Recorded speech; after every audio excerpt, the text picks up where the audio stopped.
పితా పుత్ర పవిత్రాత్మ నామమున ఆమేన్. క్రీస్తునాథుని యందు మిక్కిలి ప్రియులకు సహోదరి సహోదరులారా, క్రీస్తు సందేశం దివ్యవాణి టీవీ కార్యక్రమానికి స్వాగతం సుస్వాగతం. మత్తయి వార్త 12వ అధ్యాయము 46వ వచనం నుండి 50వ వచనం వరకు. యేసు ఇంకను జనసమూహముతో మాట్లాడుచుండగా ఆయన తల్లియు ఆయన సోదరులను అతడికి వచ్చి ఆయనతో సంభాషింపకోరి వెలుపల నిలిచి ఉండిరి. అప్పుడు ఒకడు, మీ తల్లియు సోదరులు వచ్చి మీతో మాట్లాడుటకే వెలుపల వేచి ఉన్నారు అని చెప్పెను. యేసు అతనితో ప్రత్యుత్తరముగా, నా తల్లి ఎవరు, నా సోదరులు ఎవరు అని తన శిష్యుల వైపు చూపుచు, వీరే నా తల్లి సోదరులు అని చెప్పాను. మరియు పరలోకమందున్న నా తండ్రి చిత్తమును నెరవేర్చువాడు నా సోదరుడు, నా సోదరి, నా తల్లి అని పలికెను.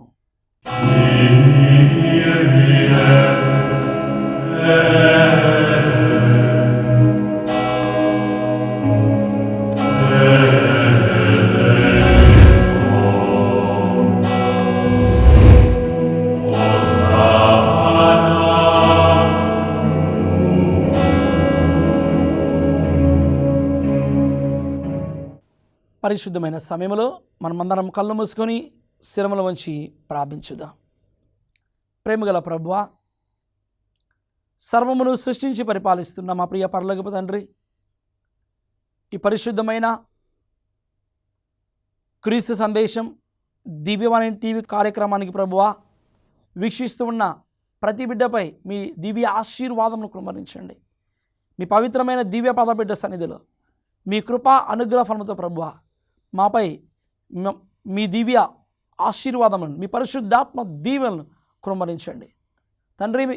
మేమందరము కూడా మీ యొక్క పవిత్రమైన వాక్యానుసారముగా జీవించే శక్తిని, మీ పవిత్రమైన దివ్య చిత్తానుసారముగా జీవించే కృపా అనుగ్రహ ఫలములను మాపై నిండుగా మెండుగా ప్రసాదించమని ఈ మనవులను మా నాథుడైన యేసుక్రీస్తు దివ్య నామములో అడిగి ప్రార్థిస్తున్నాము తండ్రి, ఆమేన్.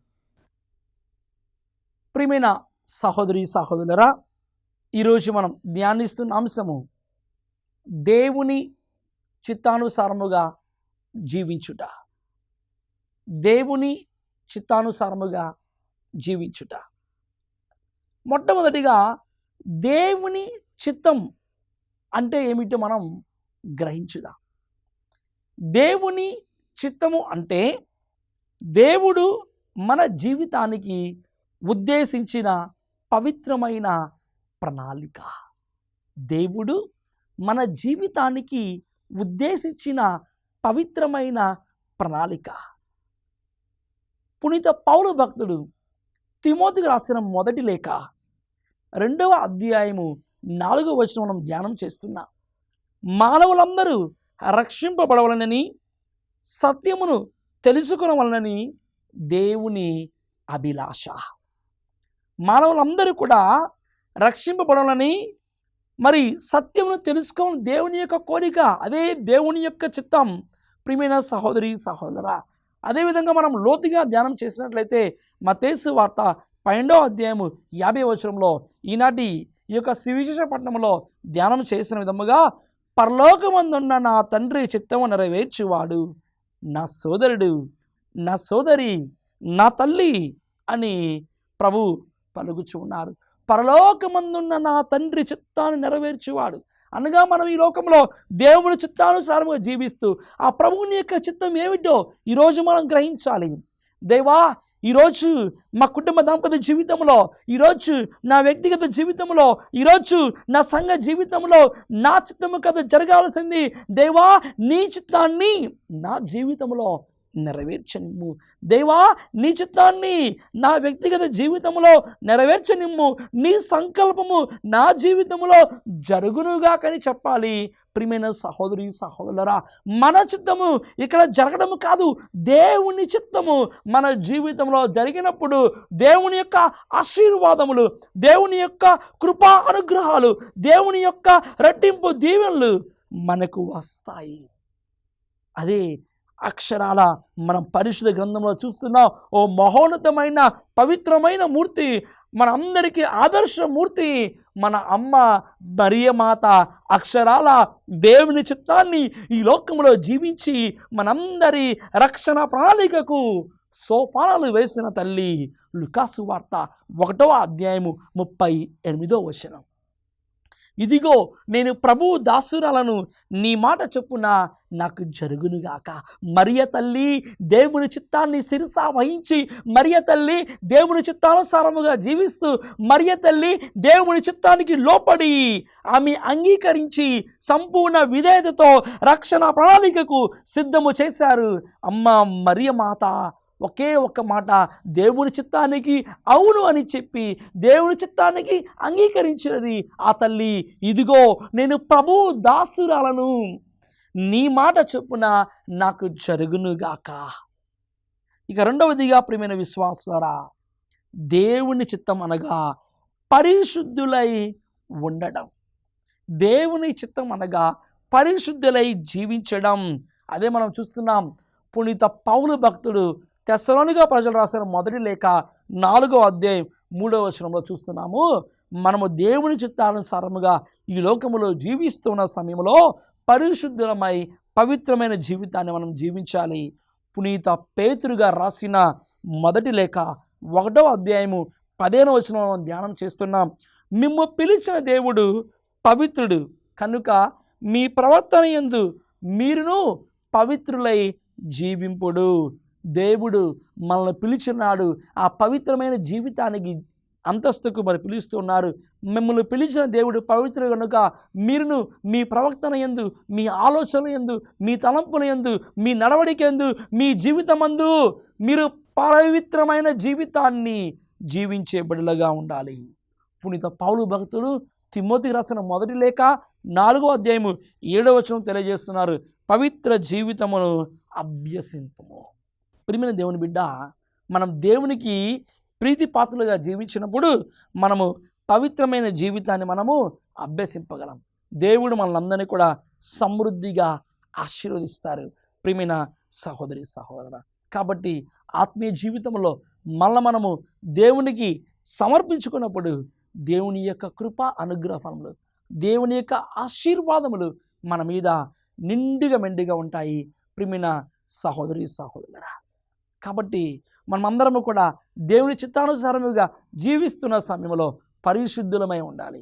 పవిత్రమైన జీవితాన్ని మనము అవలంబించాలి. తద్వారా దేవుని యొక్క రెట్టింపు ఆశీర్వాదం మనం పొందుకోగలము. ప్రియమైన దేవుని బిడ్డలారా, మరి దేవుని చిత్తాన్ని తెలుసుకోవడం మాత్రమే కాదు, దేవుని చిత్తాన్ని ఆచరించాలి. మూడవదిగా మనం ధ్యానం చేస్తున్నాం. దేవుని చిత్తాన్ని తెలుసుకోవడం మాత్రమే కాదు, ఆత్మీయ జీవితంలో మరి దేవుని చిత్తానుసారముగా మరి జీవిస్తూ ఆచరించాలి. చాలామంది బైబిల్ చదువుతారు, చాలామంది మనం ప్రార్థన చేసుకుంటాం, దేవానికి మనం వస్తాము, కానీ జీవితం మాత్రం దేవుని చిత్తానికి విరుద్ధంగా ఉంటుంది. అవును ప్రియమైన దేవుని బిడ్డలారా, మనం పరిశుద్ధ గ్రంథాన్ని చదువుతాం, రోజు అనుదినము దేవానికి ప్రార్థనలు చేస్తాము, చక్కగా పాటలు పాడతాము, అన్ని విశ్వాస సంబంధమైన ఆత్మీయ సంబంధమైన ఈ యొక్క కార్యక్రమాలను, దైవ కార్యక్రమాలను అన్నీ చేస్తాము, కానీ జీవితం మాత్రము దేవుని చిత్తానికి అనేక సార్లు విరుద్ధంగా ఉంది. ప్రియమైన సహోదరి సహోదరురా, ఈరోజు దేవుని చిత్తము మరి కేవలము ప్రియమైన సహోదరి సహోదరురా మనము ఆలకిస్తే సరిపోదు, మనము తెలుసుకుంటే సరిపోదు, ఆ దేవుని చిత్తానుసారముగా ఆచరించాలి. క్రీస్తు సందేశం కార్యక్రమంలో ఇప్పుడు చిన్న విరామం తీసుకుందాం.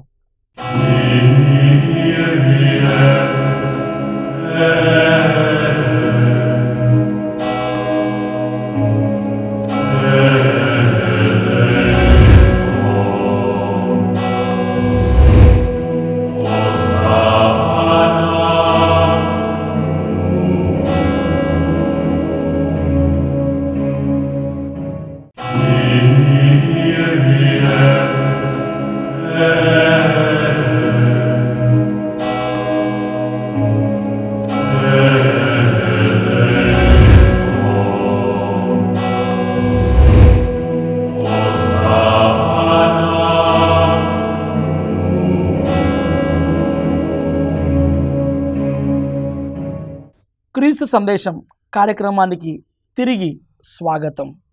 పునీత యాకోబు గారు రాసిన లేఖ 1వ అధ్యాయము 22వ వచనం ధ్యానం చేస్తున్నాం. వాక్యమును కేవలము వినుటయేనని ఆత్మవంచన చేసుకొనకుడు, దానిని ఆచరింపుడు. వాక్యమును కేవలము వినుటయేనని ఆత్మవంచన చేసుకొనకుడు. మనం ఏమి చేయాలి? ఆ వాక్యాన్ని మనము ఆచరించాలి, ఆ వాక్యానుసారముగా మనం జీవించాలి. ప్రియమైన దేవుని బిడ్డ, దేవుని వాక్యము వినడం అనేది మొదటి అడుగు అవుతుంది. దాన్ని జీవించడము ఆ ప్రభుని చిత్తానం అవుతుంది. ప్రియమైన దేవుని బిడ్డలారా, మరొకసారి ధ్యానం చేసుకుందాం. దేవుని వాక్యము వినడము మొదటి అడుగు, దాన్ని జీవించడము, ఆ వాక్యానుసారముగా జీవించడము ఆ ప్రభుని చిత్తము అవుతుంది. ఇక 4వదిగా యేసయ్య దేవుని చిత్తానికి విధేయుడయ్యి జీవించారు. ఇది మనం తెలుసుకోవాలి. యేసయ్య మరి తండ్రి దేవుని చిత్తానికి విధేయతతో వినయము కలవారై జీవించారు. మత్తయి సువార్త 26వ అధ్యాయము 39వ వచనం మనం ధ్యానం చేస్తున్నాం. ఓ నా తండ్రి, సాధ్యమైన ఎడల ఈ పాత్రను నా నుండి తొలగనింపును. ఓ నా తండ్రి, సాధ్యమైన ఎడల ఈ పాత్రను నా నుండి తొలగపోనిమ్ము. అయినను నా ఇష్టము కాదు, నీ చిత్తమే నెరవేరనిమ్ము అని యేసయ్య తండ్రి దేవునికి ప్రార్థన చేస్తూ ఉన్నారు. కష్టకాలములో ఈ శ్రమల పాత్రను స్వీకరించబోయే ముందు యేసయ్య కన్నీటి ప్రార్థనతో గెత్సెమనీ తోటలో తండ్రి దేవునికి తన్ను తాను సమర్పించుకుంటూ మరి దేవుని చిత్తాన్ని, తండ్రి దేవుని చిత్తాన్ని నెరవేర్చబోతున్న సమయంలో యేసయ్య ప్రార్థన చేస్తూ ఉన్నారు. పునీత పౌలు భక్తుడు ఫిలిప్పీయులకు రాసిన లేఖ 2వ అధ్యాయము 7 నుంచి 8 వచనం మనం ధ్యానం చేస్తూ ఉన్నాము. ఆయన తన్ను తాను రిక్తిని చేసుకొని సేవక రూపమును దాల్చి మానవ మాతృడుగా జన్మించెను. ఆయన అన్ని విధముల మానవ మాతృడై ఉండి అంతకంటే వినయము కలవాడే మరణము వరకును, శిలువపై మరణము వరకును విధేయుడాయను. అవును ప్రియమైన దేవుని బిడ్డలారా, మరి యేసయ్య సేవక రూపము దాల్చి తను రిక్తిని చేసుకొని సేవక రూపం దాల్చి మానవ మాతృడుగా జన్మించును. ఆయన అన్ని విధముల మానవ మాతృడై ఉండి అంతకంటే వినమ కలవాడై మరణం వరకును, శిలువపై మరణం వరకును దేవాది దేవుడు యేసయ్య తండ్రి దేవుని చిత్తానికి విధేయుడై జీవించారు. పునీత పౌలు భక్తుడు తెస్సలోనిక ప్రజలకు రాసిన మొదటి లేఖ 5వ అధ్యాయము 16 నుంచి 18 వచనం మనం ధ్యానిస్తున్నాము. సర్వదా ప్రార్థింపుడు, అన్ని వేళ దేవునికి కృతజ్ఞతలై జీవింపుడు, యేసు క్రీస్తునందుని మీ జీవితమున దేవుడు మేము కోరినది ఇదియే. ఆనందం, ప్రార్థన, కృతజ్ఞత ఇవన్నీ కూడా మన జీవితంలో అవసరము.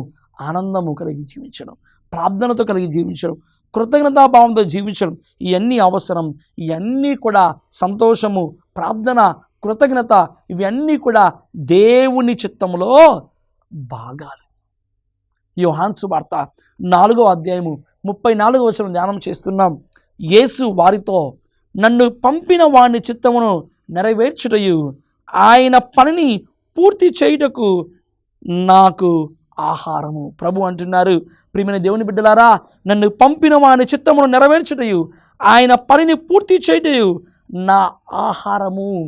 ఈరోజు మన యొక్క ఆహారం ఏమి కావాలంటే, ఈరోజు మన తలంపు ఏమి కావాలంటే దేవుని చిత్తానుసారముగా జీవించాలి, దేవుని చిత్తాన్ని తెలుసుకోవాలి. దేవుని చిత్తాన్ని తెలుసుకోవడం మాత్రమే కాదు, ఆ దేవుని చిత్తానుసారముగా జీవిస్తూ ఆచరించాలి. ప్రభుని మీద మనము భారం వేసి, ప్రభుని మీద మనం ఆధారపడి ముందుకు వెళ్ళాలి. ప్రియమైన సహోదరి సహోదరులరా, అందుకే మనం ధ్యానం చేస్తున్నాం. హెబ్రీయులకు రాసిన లేఖ 10వ అధ్యాయము 9వ వచనంలో, ఓ దేవా, నేను నీ చిత్తము నెరవేర్చుటకు వచ్చి ఉన్నాను. నేను నీ చిత్తము నెరవేర్చుటకు నేను వచ్చి ఉన్నాను. ఈరోజు వ్యక్తిగత జీవితంలో కావచ్చు, ఈరోజు కుటుంబ దాంపత్య జీవితంలో కావచ్చు, ఈరోజు సంఘ జీవితంలో కావచ్చు, ప్రియమైన సహోదరి సహోదరులరా, మనము దేవుని చిత్తానుసారముగా జీవిస్తున్నప్పుడు ప్రభు మనలను ఆశీర్వదిస్తారు. ప్రియమైన సహోదరి సహోదరులరా, అదేవిధముగా ఆత్మీయ జీవితంలో ఇంకొద్దిగా మనం ముందుకు వెళ్ళినట్లయితే దేవుని చిత్తానుసారముగా జీవించిన వారు మనము లోతుగా ధ్యానం చేస్తూ ఉన్నాము. మరి ఎంతోమంది పునీతులు, వారి యొక్క జీవితాన్ని ఈరోజు మనం ఆదర్శంగా స్వీకరించాలి. ఎంతోమంది దైవ సేవకులు మరి దేవుని చిత్తానుసారముగా ఈ లోకంలో జీవించారు. కష్టం వచ్చినా, బాధ వచ్చినా, శ్రమ వచ్చినా, వ్యధలు వచ్చినా, మరి ఆందోళన వచ్చినా, అవమానాలు ఎదురైనా దేవుని పట్ల ప్రగాఢమైన విశ్వాసాన్ని, దేవుని పట్ల దృఢమైన నమ్మికను ఉంచి, ప్రభువుని మీద ఆధారపడి, ప్రభువుని మీద నమ్మకం ఉంచి ముందుకు వెళ్ళారు అనేక మంది పునీతులు. ప్రియమైన దేవుని బిడ్డలారా, ప్రతి పునీతుని జీవితం ఈరోజు మనకు ఆదర్శం కావాలి. పునీతుల యొక్క సహవాస జీవితం మనందరికీ ఒక ప్రేరణ కావాలి. ఎందుకనగా వారు తమ జీవితంలో దేవుని చిత్తాన్ని తెలుసుకున్నారు, ఆ దేవుని చిత్తానుసారముగా జీవించారు, ప్రభువుని చిత్తాన్ని పరిపూర్ణం చేశారు. కాబట్టి మరి పరిశుద్ధ మరియ తల్లి, సకల పునీతులు, ఈరోజు వీరందరూ మనకు ఆదర్శం కావాలి. అదేవిధంగా ప్రియమైన సహోదరి సహోదరుల, పరిశుద్ధ గ్రంథంలో మనం మరి యొక్క గొప్ప వ్యక్తిని చూస్తున్నాం, పరిశుద్ధ యోసేపు గారు. మరి పరిశుద్ధ యోసేపు గారు దేవుని చిత్తాన్ని ఈ లోకంలో అక్షరాల నెరవేర్చిన వ్యక్తి. యేసయ్యకు సాకుడు తండ్రిగా ఉంటూ మరి దేవుని చిత్తము మరి ఏమిటో అని మరి దేవదూత ద్వారా, మరి కలలో ఆ యొక్క దివ్య దర్శనం ద్వారా మరి జోజప్ప గారు, మరి యోసేపు గారు ఆ దేవుని చిత్తాన్ని తెలుసుకున్నారు.